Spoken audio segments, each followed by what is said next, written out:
उसने गाड़ी एक बिल्डिंग के सामने रोकी थी। चेहरा अब भी सपाट था, जबकि जबड़े भींचे हुए थे। यमन ने गर्दन हल्की सी घुमाकर उसे देखा। उसे खौफ महसूस हुआ उस शख्स से, जो बगैर उसकी तरफ देखे उसे सांसें कम कर रहा था। वो गाड़ी से उतरा और दूसरी साइड घूम कर आते उसने बहुत तेज़ी से, गुस्से से यमन के तरफ से दरवाज़ा एक झटके से खोला और वो डर गए। पीछे हुई, बाहर आओ। तनी रगों समेत उसने एक दरिश्ती भरी नज़र यमन पर डाली, जो उसे इस हद तक गुस्से में देख कर हलक तर करती निचला लब काट कर रह गई। मैं कैसे, कौन सा होटल? खुश्क पड़ते लबों पर जुबान फेरती सर्दी में भी उसके माथे पर पसीने के कतरे चमकने लगे तो वो जल्लाद पागल उसे देख ही यूँ रहा था जैसे अभी सालम निकल जाएगा। बकवास बंद करो, तुम्हें मैं बेगैरत लगता हूँ जो तुम्हें होटल छोड़कर आऊँ? चुपचाप गाड़ी से बाहर निकलो। उसने दरख्ती से धाड़ते हुए शहादत की उंगली उठाते सर्द खून आलूद नज़रों से यमन को देखा तो उसकी आखिर में सख्ती से लब ही भींच गया। यमन का सांस यकदम ही बदम रफ्ता हो गया था और तेज़ी रफ्तार से चल पड़ा। वो गाड़ी से बहुत आहिस्तगी से बाहर निकली, यूँ जैसे उसके बाहर निकलने तक शायद वो शख्स कहीं गायब हो जाए। लेकिन शायद वो जैसे ही गाड़ी से बाहर निकली, जाज़ब कमाल ने गाड़ी का दरवाज़ा ज़ोर से बंद किया। वो डर गई, गर्दन झुका ली। उसने आंखें मींचते वापस खोलीं और गहरा सांस लेते खुद में हिम्मत पैदा की। उसने अपनी पूरी ज़िंदगी में पहली बार किसी के साथ गाड़ी का दरवाज़ा खोला था। मैं खुद चली सकती थी। उसने सख्ती से उसकी कलाई दबोची जब वो तेज़ी से बोल उठी, लेकिन उसके चेहरे के तासुरात देखकर उस लड़की का लहजा लड़खड़ा गया। उसने गर्दन मोड़कर एक शख्स नज़र उसको देखा और फिर यमन वहीद। वो बस वहीं पर चुप हो गई। इसे लिए वो बड़े रौब से चलता बिल्डिंग के अंदर एंटर हुआ। लिफ्ट में जाते उसने 4th फ्लोर का बटन प्रेस किया था और फिर यमन वहीद के हाथ पर उसकी गिरफ्त अभी भी कायम थी, जबकि नज़र सामने लिफ्ट के दरवाजे पर थी। यमन ने उसके हाथ में जकड़े अपने हाथ को देखा। एक अनदेखे एहसास के तहत उसके नाजुक लब मुस्कुराहट में डल गए। उसे यकदम वो लम्हा याद आ गया जब उसने ऐसे ही उसके सामने उसका हाथ थामा था। 4th फ्लोर पर पहुंचते ही उसके लिए लिफ्ट से निकला तो यमन बेसाख्ता सर झटका कर गहरा सांस भर कर रह गई। बाकी दुनिया से उसका क्या लेना देना? जिसने सारे वास्ते थे वो तो बीवी कबूल नहीं कर रहा था उसे, तो गोया बात तमाम, एहसास ख़त्म, दुनिया तमाम।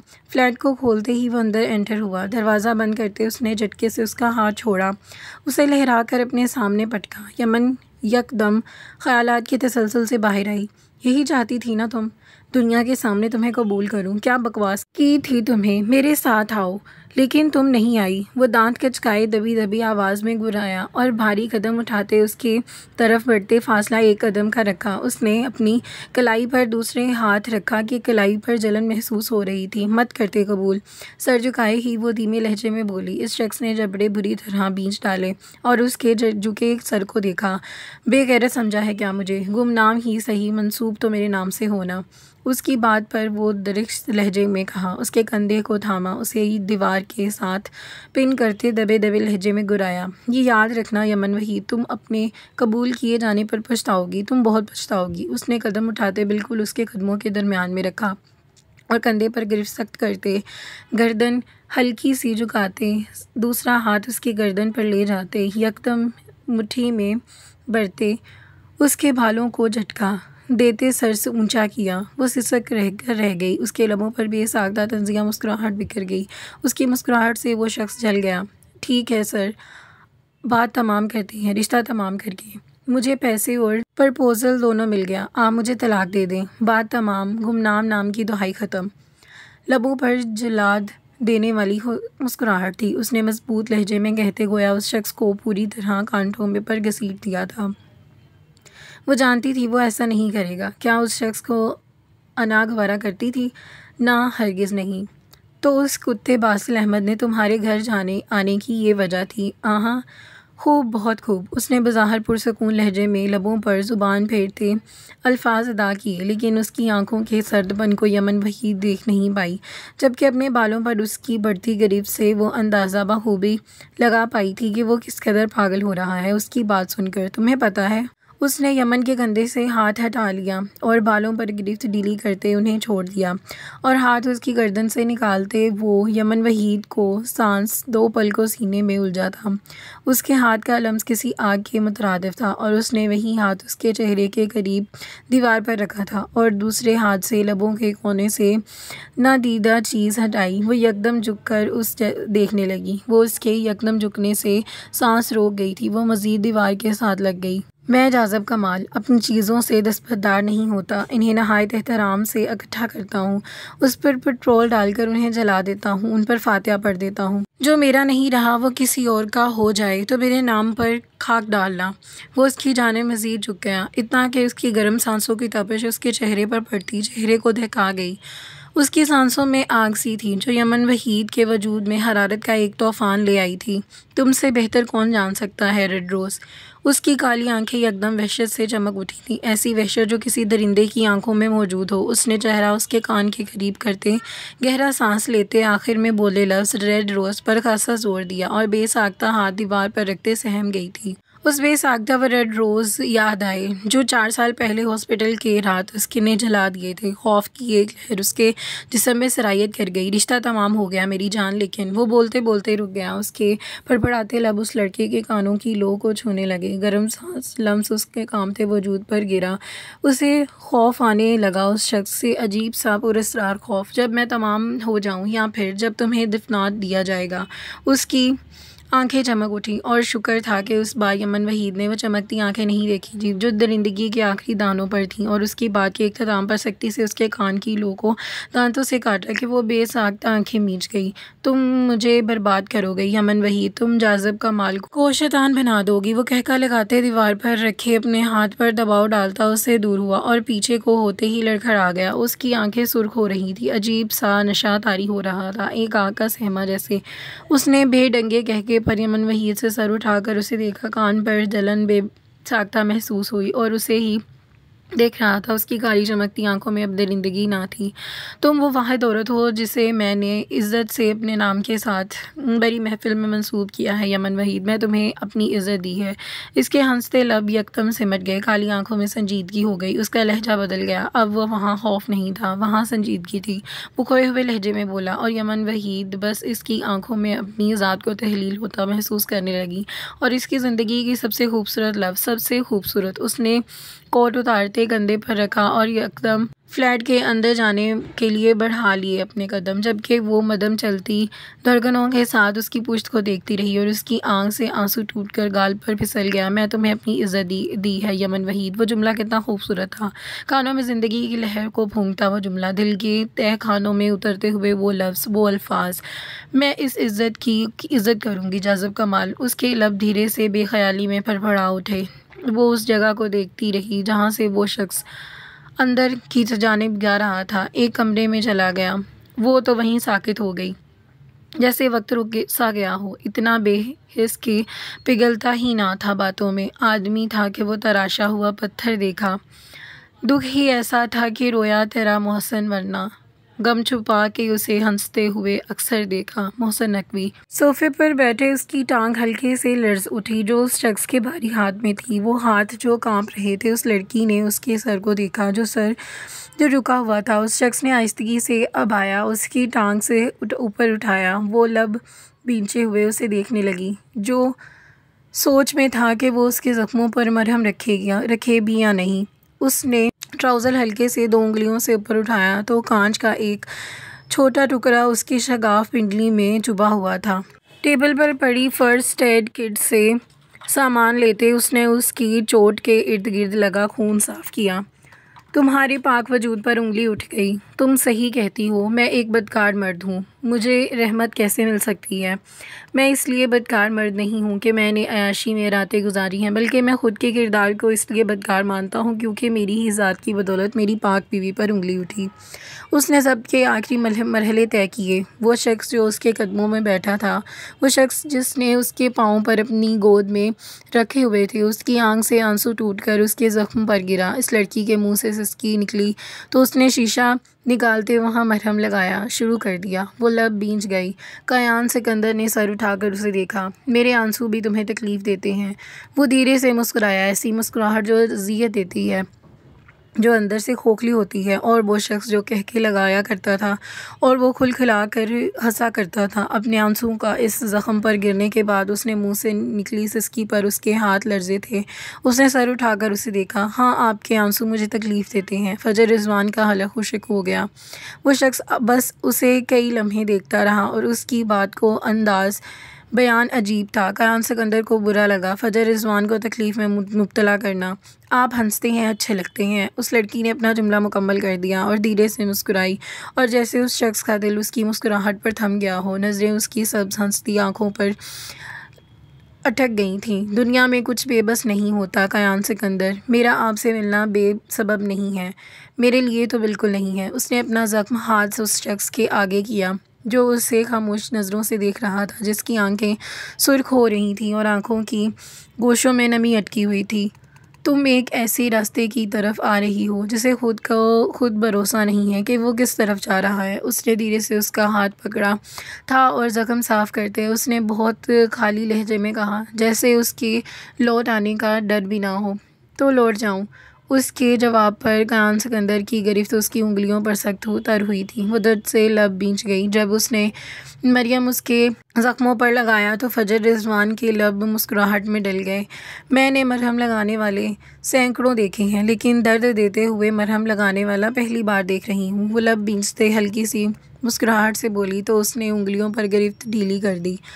फजर रिजवान की मुस्कुराहट गहरी हुई। तो क्या मैं लौट जाऊं? उसने वापस अपना सवाल दोहराया। जैसे ही उस शख्स ने अज़ियत से वो अच्छे से वाकिफ़ हो, वो लब सख्ती से एक दूसरे में पेवस्त कर गया। लौट जाओ, वापस मत आना। वो कुछ पल ठहरा और फिर गहरा सांस खारिज करते जवाब दिया।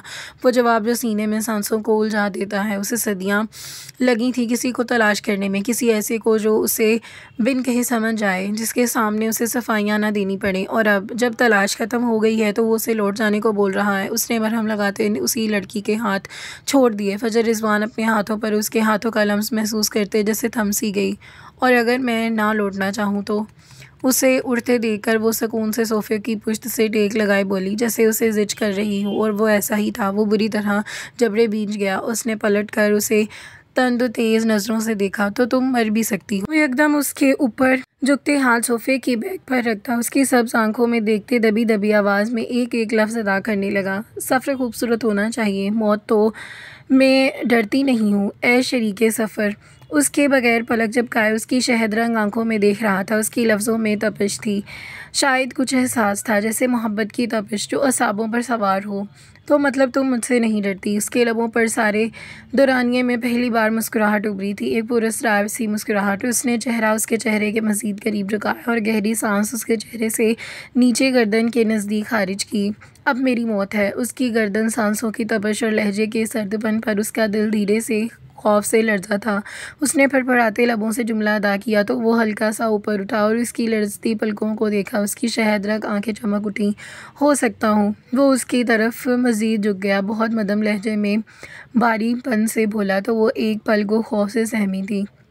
उसे देखने लगी, जिसकी आंखों में अजीब से जज्बात थे, यूं जैसे तसल्सुम हो जो उसे जकड़ रहा हो। वो उसे देखती रही, सांसें रोके हुए। तो ज़िंदगी से ज़्यादा मौत अजीज़ है मुझे। उसकी बेसाख्ता की गई बात पर वो उसकी आंखों में देखता धीरे से मुस्कुराया। जहाँ हल्का खौफ वाज़िया था, उसके लब मुस्कुराहट में ढले और मुस्कुराहट गहरी हो गई। ये याद रखना ज़ौजा कयान, तुम मेरी तरफ एक कदम बढ़ाओगी तो मैं तमाम कदम तुम्हारी तरफ बढ़ाते तुम्हारी सांसें तुम पर ही तंग कर दूंगा। उसने चमकती आंखों से उसे देखते गमगीन लहजे में अपनी बात मुकम्मल की तो वो अपनी आंखें पूरी वार करती उसे देखने लगी। तुम्हारी हर शिकायत रद्द कर दी जाएंगी। वो धीरे से झुका और उसके काले तिल को हल्के से लब से छुआ और वो बेसाख्ता पीछे को ही। तुम्हारी ज़िंदगी की सबसे बड़ी और हसीन गलती तुम्हारा मेरी तरफ लौट कर आना है। उसने लफ्ज़ों पर दबाव देते शिद्दत से उसके तिल के निशान पर दांत गाड़े और वो सिसक उठी थी और उसकी धड़कनें एकदम रुकती, फिर तेज़ी से धड़क उठी थी। मैं एक बदकार मर्द हूँ, उसने गोया उसे बताया था कि वो कैसा है, और वो फैली आंखों से झांकता गहरी संजीदगी से उसे बोला जैसे उसके जवाब का मुंतज़र हो। और फजर रिजवान को समझ ना आया कि वो क्या कहे और कैसे इसे जवाब दे, कि उसकी नज़रें, उसके लहजे, उसकी लड़खड़ाहट का बाइस बन रही थी।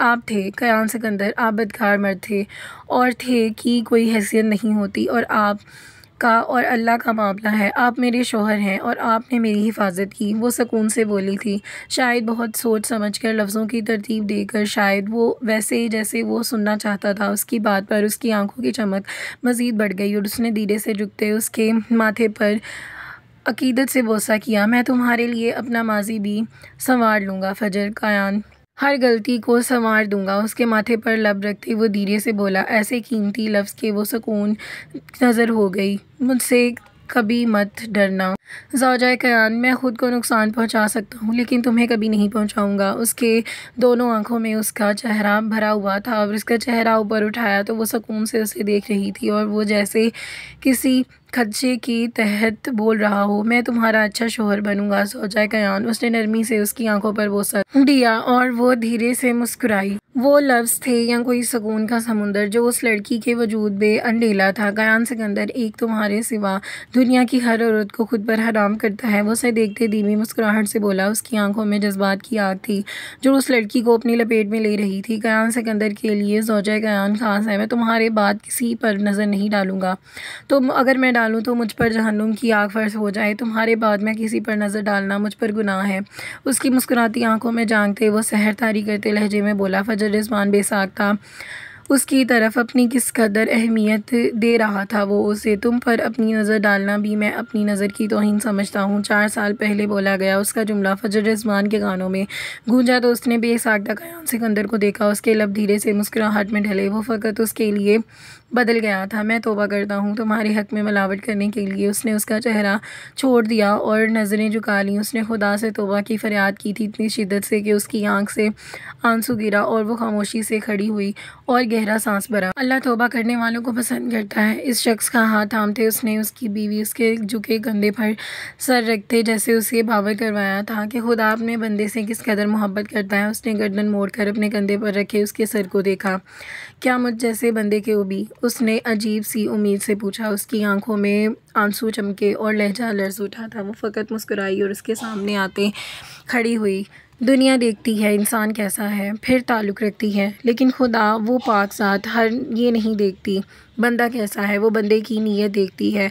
आप लाख गुनाहों में दसे हों, फ़कत एक बार सच्चे दिल से पुकारो और मोहब्बत से, आपकी कबूल कर लेगा। वो बंदे की तौबा पर खुश हो जाता है। उसने उसके मजबूत हाथ को जकड़ा और मुस्कुरा कर बोली। उसकी आंखों में हल्की नमी थी। कयान सिकंदर ने सर उठाकर उसे देखा। मुझे डर लगता है, वो बहुत धीरे लहजे में बोला और वो हल्के से मुस्कुराई। डरना भी चाहिए, लेकिन तब जब तक आपने तौबा नहीं की हो या तौबा का इरादा नहीं रखते हो। पहले कदम पर तौबा करना ज़रूरी है। आप पहला कदम उठा लें, अगर लड़खड़ा गए तो पाक ज़ात संभाल लेगी। कदम आपने उसके तरफ बढ़ाया और खुदा अपने तरफ उठते कदमों को कभी लड़खड़ा कर गिरने नहीं देता, वो वक्त पर संभाल लेता है। उसके हाथ पर उस लड़की के नाजुक हाथ की गिरफ्त सख्त हुई थी। वो मुस्कुरा कर बोली। उसकी बात पर वो अंदर तक सुकून महसूस कर गया और उसकी आंखें चमक उठी जैसे वो बस उसे सुनना चाहता हो। इल्म रखता हूँ, वो धीरे से बोला और वो सुन नहीं पाई। उसके लहजे में कुछ छुपा हुआ था जैसे वो सब जानता हो। हाँ, वो शख्स सब जानता था, वो तो बस राज छुपा रहा था। फजर रिजवान ने सामने दीवार पर लगी खिड़की की तरफ देखा। तहज्जुद का वक्त हो रहा था। वो धीरे से मुस्कुराई थी। फ्रेश होकर वज़ू करके लेफ़्ट साइड 3rd रूम में आओ। वो उसके चेहरे पर हाथ रखते मुस्कुराकर कहता वहाँ से निकल गया, जबकि वो पीछे हैरान खड़ी हुई। उसे कुछ समझ नहीं आया था। फिर सर झुकाती वो वॉशरूम की जानिब चल गई। 10 मिनट बाद वो लेफ़्ट साइड बने 3rd रूम के सामने जाकर रुकी। उसने नाप पर हाथ रखते दरवाज़ा खोला और आहिस्तगी से खोला। वो अंदर दाखिल हुई। तेज़ रोशनी उसके चेहरे में गई और उसने बेसाख्ता आंखें बंद की। धीरे से आंखें खोलते उसने सामने देखा, जहां वो ब्लैक कुर्ते में वहां रखी अलमारी के पास खड़ा हुआ था। वो कमरा बिल्कुल खाली था और एक तरफ एक सोफ़ा था जिसके सामने मेज़ थी और साइड पर अलमारी थी। पकड़ो। उसने जाए नमाज अलमारी से निकाल कर हाथ पीछे की जानिब करते नरम लहजे में कहा। जैसे ही वो जान गया हो कि वो आ गई है, वो फजर रिजवान हैरत से उस कमरे को और उसके हाथ में पकड़े जाए नमाज को देख रही थी। क्या फजर रिजवान कयान सिकंदर को भी कभी तस्खीर कर पाती? बिल्कुल नहीं। वो ऐसा शख्स था कि नहीं कि वो आसानी से समझ जाए।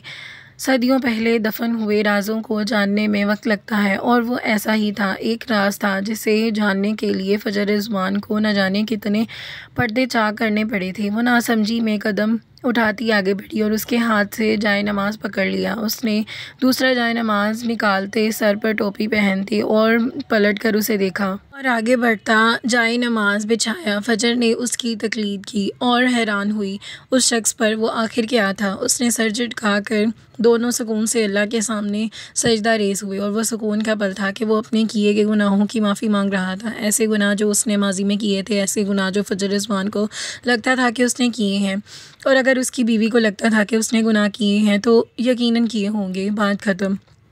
खुश किस्मत होते हैं वो लोग जिनके नसीब में तहज्जुद के सजदे लिखे होते हैं। ऐसे लोग तो खुदा को अज़ीज़ होते हैं। और उसने अल्लाह का शुक्र अदा किया, चेहरे पर हाथ फेरा और वो उस शख्स को देखने लगी जिसके चेहरे पर यूँ था जैसे सदियों का नूर चमक रहा हो। भला ऐसा चेहरा जो नूर से चमकता हो गुनाहगार कैसे हो सकता है? उसके चेहरे पर इतनी चमक क्यों थी? वो इतना पोशीदा क्यों था? फजर रिजवान हमेशा उसके नए रूप से रोशनास होती थी। उसने दुआ के लिए हाथ उठाए और धीरे से मुस्कुरा कर वो सब कुछ भूल कर उसकी मुस्कुराहट पर अटक गई थी। बेशक तू बेहतर जानने वाला है मेरे खुदा। शुक्र अल्हम्दुलिल्लाह। उस शख्स की लब पर पड़ा उठे और आखिरी लफ्ज़ पर वो लड़की हैरान हो गई जो मदम अंदाज में बोल गया था। और उस शख्स ने हाथ चेहरे पर फेर लिए और पलट कर उस लड़की को देखते उस पर फौंक मारी। मुझे तुमसे मोहब्बत है फजर रिजवान। मैंने बेहतर मांगा था और मुझे बेहतरीन अता हुआ, और मेरा बेहतरीन तुम हो फजर रिजवान। वो सुकून भरे लफ्ज़ों में बोला और धीरे से मुस्कुराया था। वो उठा, जाए नमाज तय के पीछे लगाया और उठ गई। कितना मुख्तसर और मुकम्मल इजहार था। कम ऑन, मोहब्बत कुछ नहीं होती, बिलीव मी। और अगर कभी मेरे साथ ये हादसा हुआ भी तो कयान सिकंदर उस लड़की के पीछे पागल होगा, ना कि वो लड़की कयान सिकंदर के पीछे। वो बात जिसका दावा उसने 4 साल पहले किया था, वो मोहब्बत जिसे वो फजूल समझता था, आज वो उसी लड़की के सामने ना सिर्फ उससे अपनी मोहब्बत का इकरार कर रहा था बल्कि उसे अल्लाह की तरफ से अता की गई बेहतरीन नेमतों में शुमार कर गया था। उसने जानमाज़ इससे लेते अलमारी में रखा और वहाँ सूरत यासीन निकाली और वह सोफ़े पर बैठ गया और वहीं खड़ी उसे देखती रही। वो इजहार करके गया था, मुख्तसर इजहार, एक मुकम्मल मुकाम पर ऐसी नमाज में जिसमें लोग अपनी ख्वाहिशात का इजहार करते, अपने गुनाहों की माफ़ी मांगते, और वहाँ वो उसे इजहार करके गया, बेहतरीन बोल कर गया। उसने तिलावत शुरू की और फजर रिजवान भी उससे साकत हो गई। उसने कभी उसकी आवाज़ में उसके सॉन्ग्स नहीं सुने थे। वो पहली बार उसकी आवाज़ में तिलावत सुन रही थी।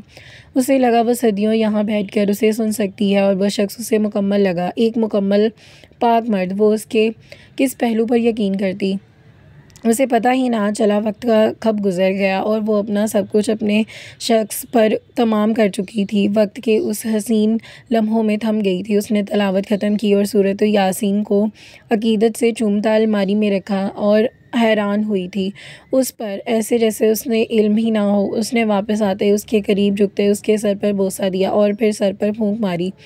तुम वो पहली औरत हो जिससे मेरी आवाज़ मौसीकी से पहले तलावत के ज़रिए सुनी है। तुम इस कदर ख़ास और हो फजर रिजवान। उसने वापस लब उसके माथे पर रखे और अकीदत से आंखें बंद की। उसने नरमी से हसार उसके गिर्द फैलाया और उसने अमल पर हैरान हुई थी, फ़कत हैरान। तुम्हारे लिए मेरी मोहब्बत पाक है ज़ौजा कयान। मैं अपनी ज़ौजा को इस हद तक चाहता हूँ कि तुम्हारी मोहब्बत में तुम्हारे हक़ में किए गए ज़रा से भी शरीक पर मैं ख़ुद को सज़ा दूँगा। वो धीरे से बोला और हसार सख्त कर गया, और शख्स ने मुस्कुराते थोड़ी के सर पर टिका दी थी और फजर रिजवान का दिल जैसे बंद होने को था, धड़कनें कहीं उलझ सी गई थी। मैं तुम पर सब कुछ कर दूंगा, मुझे कुछ वक्त दरकार है। तुम मेरी बीवी हो, मेरी और तुम्हारे हक में कयान सिकंदर को ताही नहीं करेगा। उसका हाथ थामते वो उसके कमरे से निकलने लगा और धीरे से उसके कमर से हिलाई और उसका बंद होता सांस महसूस हुआ। वो सर झुकाकर जैसे चूरी पकड़ी और वो ऐसा ही था। वो जानना चाहता था कि आखिर वो शख्स अपने असल में कब आएगा। लाउंज को अबूर करते उसने इधर उधर देखा और वो फ्लैट काफ़ी खूबसूरत था। उसके कदम खुद ब खुद उसके कमरे की तरफ उठे थे जहाँ वो शख्स गया था। उसने नाब घुमाते कमरे का दरवाज़ा खोला और अंदर कदम रखा। अंदर दाखिल होते ही वो ठिठक कर रह गई। उसके लब फड़फड़ा उठे और सांसें एकदम अदम पड़ गई तेज़ होती और फिर उस फ़ौरन नज़र फेर ली। उस शख्स ने दिलचस्पी से उसे देखा। वो शर्ट लेस कर खड़ा वहाँ, जबकि उसे उसकी हालत देखते ही वो गहरा सांस खारिज करते उंगलियां मसलने लगी। तुमने तो बीवी ही मान लिया है खुद को। उसने शर्ट कुछ फासले पर मौजूद सोफे पर छाल दी और कदम उसकी जानिब बढ़ाए। यमन वहीद बेसाख्ता अपना हलक तर किया। उसकी अपनी तरफ बढ़ते कदमों पर नज़र जमाते उसने कदम पीछे को उठाए। तो तुमने शर्ट क्यों उतारी है? वो पजल होती पीछे को हुई। जब पुश दरवाजे से लगाने की वजह से वो रुक गई। उसके लफ्ज़ लड़खड़ा गए थे। उस शख्स ने एक तरफा मुस्कुराहट से उसे देखा। उसने 2 कदमों का फासला रखते झुककर उस लड़की के दाएं बाएं दरवाजे पर हाथ रखा। शर्ट क्यों उतार दी है भला? उसकी झुकी लर्जती पलकों को देखते उसने बेसाख्ता उस नोज़पिन पर उकी डुकी थी। वो सख्ती से लब बींच गया। उसकी बेतुके सवाल पर यमन वहीद ने बेसाख्ता सर उठाकर उसे देखा कि क्या मतलब है तुम्हारा? वो खुश्क पड़ते लबों पर ज़ुबान फेरती बोली, जिस पर दरवाज़ा उसे एक तरफ उठते धीरे से उसकी नोज़बीन पर उंगली फेरी और उसकी आंखें चमक उठी थी, जबकि उसने ऐसा साकत थे। मतलब अपने दिल को ज़रा संभालो यमन जाज़ब कमाल, ये बहक रहा है। उसने यकदम उसके कान के करीब झुकते बहुत मध्यम आवाज़ में उसे बावर करवाया था कि गोया उसकी बदलते दिल की कैफियत से वाकिफ़ हो। उसकी बात पर यमन वहीद का सांस सीने में उलझा था और खुद में करंट सा लगता महसूस हुआ। शर्ट उतार कर सोने की आदत है मुझे। ऐसी स्याह रात में मेरी इज़्ज़त सलामत रहेगी ना? दूसरा हाथ भी दरवाजे से हटाते वो उससे कई कदमों व फासले पर पलटते बोला। उसने लबों पर मुस्कुराहट थी जबकि आंखें शरारत से चमक रही थीं। यमन ने उसके पुश्त को देखा जो बेड पर जाते कम्फर्ट में घुस गया था। कैसी अजीब आदतें हैं इसकी। इस शख्स ने भला शर्ट उतार कर कौन सोता है? उसकी आदतें भी उसकी तरह ही सरफिरी हैं। यमन वहीद कई लम्हे उसे देखती रही जो आंखें बंद किए शायद सो नहीं रहा था। वो शख्स मुकम्मल तौर पर एक जाज़ब नज़र मगर अपने रिश्तों के लिए लड़ने वाला वो गहरा शख्स था, किसी गहरे राज की तरह। वो हल्के से मुस्कुराई थी और कदम बेड की तरफ ले गई। बेड पर जाते ही वो दूसरी साइड पर आकर बहुत आहिस्तगी से लेटी। उसकी काली बोलती आंखें इस शख्स की जमी हुई थी। बगैर पलक झपकाए वो बस उसे देख रही थी। वो खासा पुरकशिश इंसान था और सबसे पुरकशिश उसका एक तरफा मुस्कुराना और सहरतारी करता था। वो न जाने कितने वक्त से सर के नीचे हाथ रखे उसे देख रही थी। नींद आंखों से कोसों दूर थी। शायद जब दिल बदल जाए तो जब एहसासात बदल जाए तब ऐसा ही महसूस होता है। वो धीरे से उसके लब खिसकी और उसकी नाजुक लब फड़फड़ा उठे थे। हलक खुश्क हो गया था। उसने धीरे से उंगली उठाते उसकी गर्दन की ऊपरी हड्डी पर फेरते उसे सहलाया और उसकी गुलाबी लब मुस्कुराहट में डल गए। एक बेसाख्ता मुस्कुराहट वो लबों को भींचते मुस्कुराहट रोकने की कोशिश करने लगी।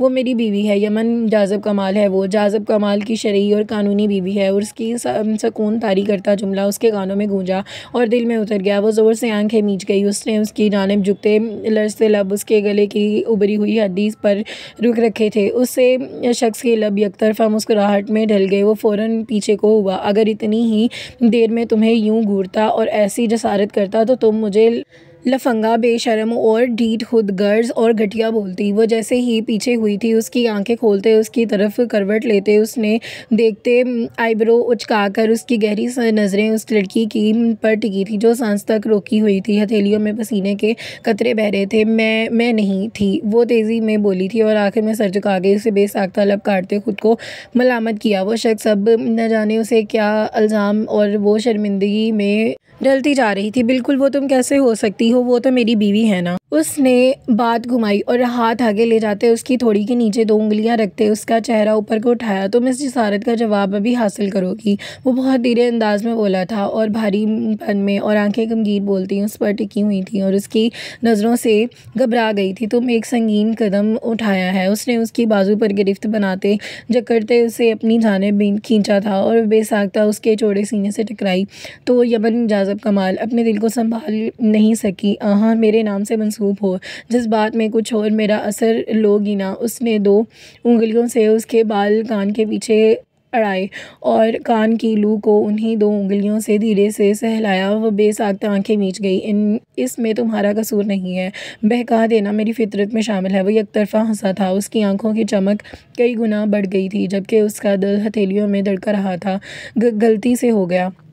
वह उससे दूर होने की कोशिश करने लगी। जब उसने सख्ती से उसके दोनों हाथ माथे यमन वहीद ने बेसाख्ता नज़र उठाकर उसे देखा, जो सर्द नज़रों से उसे देख रहा था। कोताही माफ़ नहीं करता मैं, तुम जानती हो। उसने उसकी नाजुक मोमी हाथ अपनी गर्दन के गिर्द रखे और बेसाख्ता लर्ज़ उठी थी, जबकि वो गमगीन नज़रों से उसे देखने लगा। तुम खुद मेरी तरफ आई हो यमन वहीद, अब इस सफ़र में मुकम्मल करना तो तुम पर कर्ज़ है। उसने शिद्दत से उसकी गहरी आंखों पर लब रखे थे। वो शिद्दत से आंखें मीच गई। उसका दिल तेज़ रफ्तारी से धड़क रहा था। उसकी गर्दन पर लिपटे अपने हाथ को उसने हटाना चाहा, जो उस शख्स ने उसे ऐसा करने से रोका। दूर जाना अब ये नामुमकिन है। अगर तुम्हें कोशिश करनी है तो शौक़ से करो। तुम्हारी कब्र पर मैं रोज़ फातिहा पढ़ कर आया करूँगा, मुझे अफसोस नहीं होगा। वह उसके माथे पर लब रखते गहरे लहजे में बोला था और उसकी सर्द लहजे की पुरस्रारी अंदाज से वो काम कर रह गई थी। ये बात याद रखना, एक जलाद शैतान हूँ और मैं जहन्नुम में जाऊँगा। अपनी गोशों से सुर्ख होती आंखों से उसने सहमी काली आंखों में घाटते वो सपाट लहजे में बोला था। उसकी बात पर वो साकत हो गई। मैं अपने हर जज्बात में आखिरी हद के बाहर खड़ा हूँ, और जो लोग आखिरी हद के बाहर खड़े हों वो पागल होते हैं। वो जाज़िब कमाल पागल है। उसने धीरे से झुकते वापस उसके माथे पर लब रखे और वो लब बींच कर उसके सुलगते लब उसके जिस्म में अजीब सी तपिश पैदा कर रहे थे। तुम अब चाह कर भी वापस नहीं लौट सकती। तुम जानती हो ना, खुदगर्ज शख्स हूँ मैं, और ये याद रखना कि मेरी खुदगर्जी की फ़हरिस्त में तुम सफ़े अव्वल पर हो। उसने बात उसके रुखसार पर रखे और उसकी आध खुली बोझल आंखें सहरदारी कर रही थी। उसने धीरे से झुकते उसकी नोज़पिन पर लब रखे तो वो गहरा सांस भरते सांस रोक गई। मैं पिछले 4 साल से तुम्हारे नाक में बहनी इस नोज़पिन पर अटका हूँ।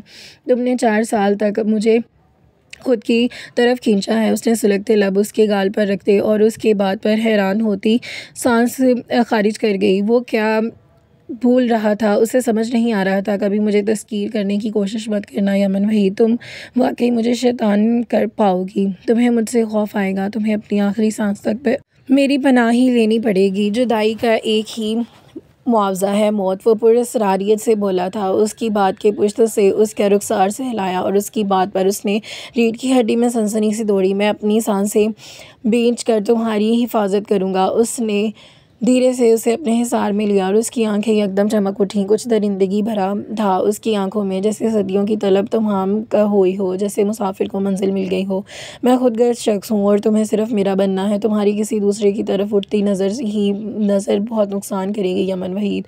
वो उसे मुकम्मल अपनी आगोश में ले गया था। उसे धीरे से उसके लबों के किनारे पर लब रखे थे। वो उसकी जसारत पर तड़प उठी थी। मैं इंतहा पसंद हूँ, मुझे तुमसे मोहब्बत नहीं है यमन जाज़िब कमाल। मैं आखिरी हदों के पार खड़ा हूँ, पागल हूँ, और पागल मोहब्बत नहीं करते। वो जब भी करते हैं इश्क की मंजिल ही तय करते हैं, ऐसी मंजिलें जिससे खौफ आने लगे। वो उसके बालों में चेहरा छुपाए गहरी सांस लेते उसके कंधे पर सुलगता लम्स छोड़ गया। वो मुकम्मल उसकी पनाह में ले जा रही थी। अब तुम आखिरी हद के पार खड़ी हो। अब तुम जाज़िब कमाल की हदों में हो, और जाज़िब कमाल की हदों में दाखिल होने के बाद भी पागल हो जाता है यमन वहीद। तुम्हें पागल होना मेरे लिए। उसकी आंखें चमक उठी थी, ऐसे जैसे गोया वो उसे मुकम्मल कर रहा हो जिसकी उसे चाह थी। उसने सरसरी नज़र सा इजहार किया था, ऐसा इजहार जो अजीब से जज्बात पर था, नामुकम्मल सा था, अधूरा सा था। वो उसे समझ नहीं पाई थी कि वो अपनी जान के लो पर उसकी गर्म सांसों की तपिश में मुकम्मल उसकी पनाह में ले गई थी। और यहाँ पर हमारी किस्त का इख्तिताम होता है। इंशाल्लाह मिलते हैं नेक्स्ट वीडियो में नेक्स्ट किस्त के साथ। वो में याद रखिएगा। अल्लाह हाफ़िज़।